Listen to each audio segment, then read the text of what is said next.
What up, y'all? Here's my take on the Wrestling Observer Newsletter Awards for 2010. It's just my opinion, my take on some of these awards. And I'm gonna start off with the first award, the Lou Thesz Ric Flair Award for Wrestler of the Year, the big one. And the winner is a two-time winner, none other than John Cena. Now, I know there are a lot of people especially wrestling fans, who John Cena is the bane of their existence, and they hate him for whatever reason. His merchandise, his shirts, his moveset, you name it, they hate him. But myself personally, I don't hate John Cena. I'm not the biggest John Cena fan, and I'm definitely not a member of the C Nation. But I respect the guy for what he means to the business and wrestling right now. He is basically the model wrestler. He's basically everything a wrestler should be. All right, and he's over. He's dedicated. He's loyal.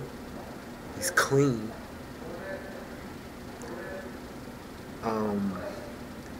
He sells tickets, sells a lot of merchandise. He has charisma. He's everything. He's basically the model wrestler. Okay, and there are promoters in this country, that would give their right arm, mainly half of their roster, to have a guy like John Cena. To have a guy that sells a lot of merchandise as John Cena, to have a guy as over as John Cena, to have a guy as popular as John Cena. Kerry Silk and Dixie Carter, they'll never admit it, but they would love nothing more than to have a wrestler like John Cena. Now, here's another award, the Best Technical Wrestler Award, and the Most Outstanding Wrestler Award, because Bryan Danielson's streak has officially ended. His 4 or 5 year long streak of winning these 2 consecutive awards came to an end because of one person, Daniel Bryan. Daniel Bryan ended Bryan Danielson's streak. All right, Daniel Bryan has basically been phenomenal this year. His matches have basically been the most praised matches, probably of the year. Like his match with Miz at Night of Champions was a great match. His matches with Dolph Ziggler, his matches with Ted DiBiase. The guy has literally, it's his phenomenal performance at SummerSlam. The guy has literally been one of the most watchable wrestlers on TV since the days of the Luchadors and the Cruiserweights in WCW, and the era of SmackDown in the early part of the century. Bryan Danielson, his streak is ended. It was a good streak, but now it's time for Daniel Bryan. Daniel Bryan has came in and taken over. Another award is Match of the Year. Now, myself personally, I watched The Undertaker Shawn 1 and 2, and I think Part 1 was the better match. It's just my opinion. And myself personally, I would have gave this award to the Motor City Machine Guns and Beer Money Incorporated, their best 2 out of 3 falls match during the whole effort, TNA's Impact whole effort show. I would have gave that award to them, but giving it to Taker and Michaels, considering with the emotion surrounding it and basically the anticipation of it, and it being main event in WrestleMania, one of the first non-title matches to main event WrestleMania for as long as I can remember, if not ever.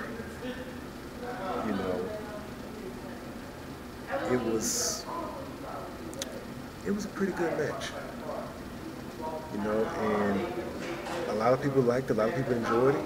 I personally enjoyed it. I wouldn't have gave it Match of the Year, but I personally enjoyed it. And yeah, I'm not too indifferent about that, really. All right, another award goes for Worst Work Match of the Year, and that went to Kayla and Maxine for NXT Season 3. Now, I saw this match just recently, and yeah, it deserved it. That match was just atrocious. This is what happens when you put untrained wrestlers on TV. damn if they're female or not, but these two girls have absolutely no training, no experience, in-ring experience whatsoever. I mean, they belong spots, pins, you name it. They literally just belong this match, and I don't think anybody would expect anything less from this match to begin with. All right. What else? Move of the year goes to. Well, no, I'm gonna skip that. But feud of the year: Kevin Steen and El Generico. Duh.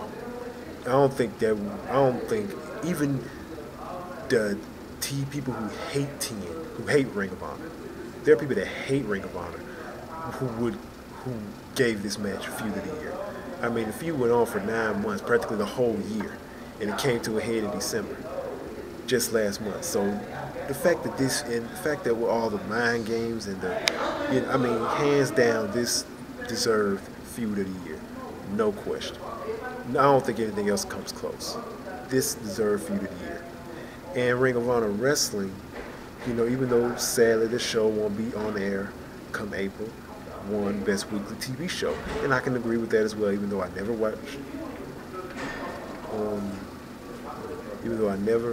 watched Ring of Honor Wrestling, the actual show on TV,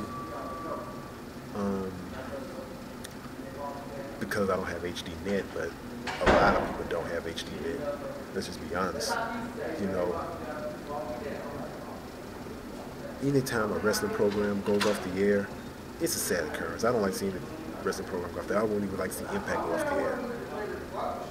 But for it to go off the air is sad, considering the reason it got the Best Weekly Show because it actually produced more actual wrestling than any other major shows, which is a good thing.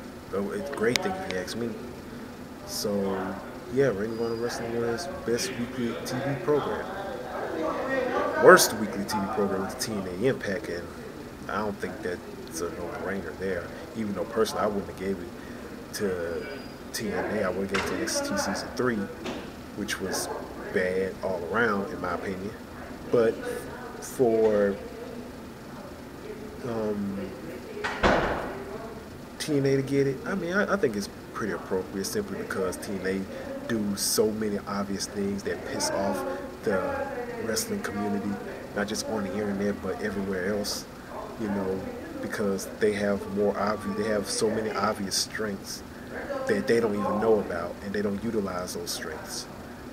And TNA has also won Worst Promotion of the Year, which I can totally agree, because how in the hell can you call yourself a major promotion, but there are people on your roster who are barely making rent? Doesn't make sense. That'd be kind of like saying Randy Orton can't keep up with his car payments. It doesn't go hand in hand. It just really makes no sense. You can't call yourself a major wrestling promotion when there are people on TV who are working second jobs and barely making rent. It makes no sense. And plus, you'd have no drug policy. You don't screen your wrestlers. You don't give drug tests. Hell, if you gave drug tests, then you think Jeff Hardy, or do you think Jeff or Matt Hardy would even be employed? Really? So, that promotion gets worse promotion for it. And on top of that, you bury all your guys, like all your homegrown talent that have been there 6-7 years. A lot of them have been either released, fired, or just broken down from main event spot to lower mid to mid card to lower mid card, like AJ Styles and Samoa Joe as perfect examples. And on top of that, and Daffney, so it's kind of like, it's almost a no-brainer that TNA gets Worst Promotion of the Year. Hell, I would have given it Worst Promotion of the Year. All right. Next award goes to Worst Major Show of the Year, which is another TNA win, which goes to Hardcore Justice. Another example of TNA burying their talent. They will literally put all their talent under the rug, just sweep them under the rug, in favor of something that's more over or somebody that's more over. And the Hardcore Justice pay-per-view was no different. WWE did One Night Stand in '05 and '06. You know, good pay-per-views. Okay, but they were in '05 and '06. NECW was over, ECW is still over. It always will be over. But that doesn't necessarily mean you have to produce your own version of what worked for other companies. You don't see WWE produced another version of Starrcade, or Halloween Havoc or anything. So it's like what works for other companies doesn't necessarily work for you. And Hardcore Justice was a perfect example of that. And basically it's just a more exposure to TNA, that the original TNA talent that's going to be there 6 years later, that's going to be here, on the next Impact, aren't getting. So that's basically why Hardcore Justice gets worst major show of the year, no question. Best gimmick goes to Alberto Del Rio. All right. And I was a little different about it. I didn't think Alberto was going to win, considering he debuted kind of late in the year. Myself personally, I thought it was going to go to Cody Rhodes for his metrosexual gimmick, or Lay Cool for the Valley Girl gimmick. But Alberto Del Rio winning it is not a stretch, is nowhere near a stretch, simply because the guy can wrestle. He's very charismatic. He's good on the microphone. Great. He's good on the ring. So him winning best gimmick as a rich, cocky Mexican, can't be mad at that. I can't be mad at that. Worst gimmick, TNA, of course.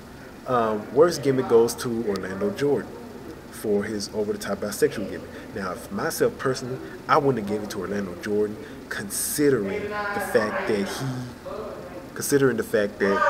this gay gimmick is actually his real life. This is not necessarily a gimmick. This is his real life. He really is bisexual.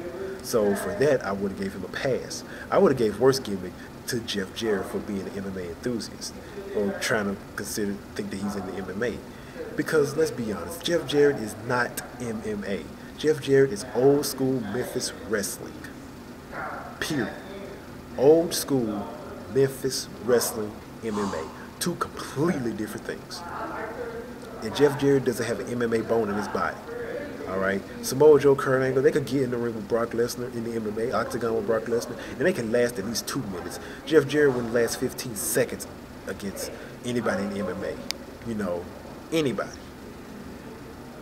All right, so tag team of the year goes to the Kings of Wrestling, Claudio Castagnoli and Chris Hero.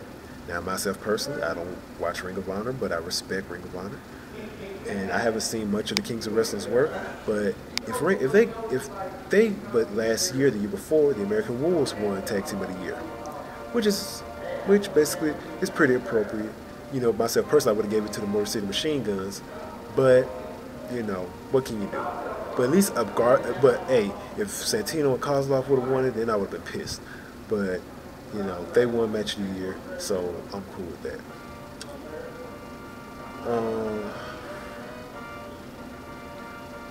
Most disgusting promotional tactic, which is another favorite of mine, goes to Stand Up for WWE. The only reason this was created was for Linda McMahon's campaign, nothing more. WWE has been attacked for several years, all right? During the Attitude Era, before the Attitude Era, they were attacked during the Federation years, Attitude Era, Ruthless Aggression Era, you name it, they've been attacked. But it wasn't until Linda McMahon had this whole Stand Up for WWE campaign. Linda McMahon had this whole campaign where she spent $50 million of her own money that she's never going to get back on this campaign, and lost. So WWE winning this award is pretty straightforward. Even though myself personally, I would have gave it to the Rob Terry chair shot, the full-on protected chair shot, when all the studies, the whole situation of Mr. Benoit and his family, and all those situations, and TNA just allowed him to get a full-on, hard-on chair shot. No, I would have gave it to that, but what can you do? And That's really, and best brawler goes to Kevin Steen. I've seen a little bit of Kevin Steen's work. The guy can fight, okay? The guy has the look of a brawler, all right? The guy looks like somebody you basically be in total fear of, all right? The guy's, you know, the guy's easily one of wrestling's best heels, very easily. And him winning best brawler, not a stretch by any means, because I can't think anybody else who would win best brawler in TNA or WWE. So yeah, Kevin Steen definitely deserves to win best brawler. And on that note, I'm basically going to sign out. Those are just a rundown of some of the awards. If you want to go to the official awards list, I'm going to post the link in the description. The link is going to be right there in the description box, or you can go to Wikipedia like I did. And, that's basically my take on it. Peace.